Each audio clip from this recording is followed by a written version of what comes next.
that anymore without destroying my knee. We're not going to do that. I can't stay up until midnight and get up at 6 and actually function. I need my 8 hours of sleep.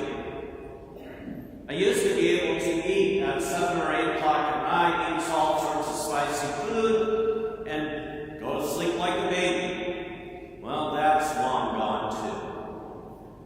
All these things have been taken away. And as I think about it, then I have to let them go. I have to relate those to them as part of getting older. Now, there's certain ways I can maybe try and overcome that. Go into therapy all the time so I can run. Or maybe take all sorts of energy drinks so I can wake up. Or maybe even pick up antacid pills like they're going out of style, and I can go back to the way things were. But in the end, it never works, because in the end, I'm going to die. Somewhere, some along the line. It's not where things are just, I'm fine as dry as rain one day and dead the next. It's a gradual taking away of things. And so I have to trust in the Lord, which is the Israelites' problem in the first reading, because they're being threatened by the Babylonians. And so what Jeremiah is telling them, trust in the Lord. Don't worry. But do you think they're going to listen? No.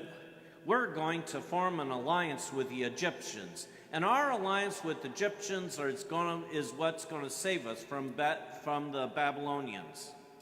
And so they do, and so it doesn't. They get all taken away.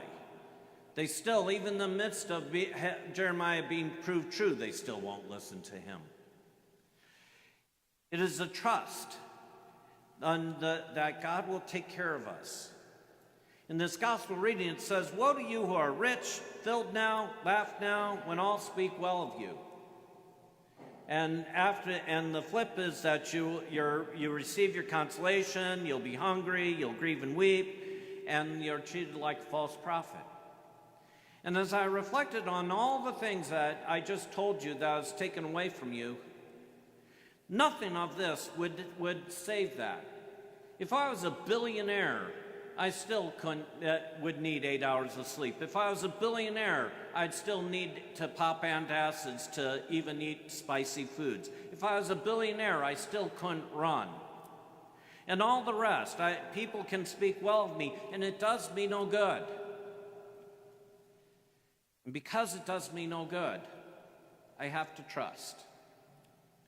Blessed are you who are poor, because you can only rely on God. Blessed are you who are now hungry. Again, now who is going to feed me? I got to rely on God again. Blessed are you who are now weeping, because God is only one to console you. Blessed are you when people hate you, because you are forced to rely and trust in God. This whole life that we live is that gradual trusting in God, gradual trusting when everything eventually is taken away from us. We trust in Him, even to the point at the end of our lives, when our life is being demanded of us. When Jesus comes to us and calls us home, will we make the ultimate trust and place our lives in His hands? In the second reading, we have Paul reminding his readers that Jesus Christ is risen from the dead. And if He is not risen from the dead, then it's all wasted. And I might as well try and be rich, filled now and laugh now. I might as well try and grab all the gusto. But instead we rely on the resurrection of Jesus Christ. We know Him to be risen from the dead. And if He is risen from the dead, we have a reason to trust. Not only trusting in the things that are eventually taken away from us by the passage of time, but trusting in Him when the ultimate test comes, that we depart from this world. Jesus Christ is risen from the dead, and because we believe, we can trust.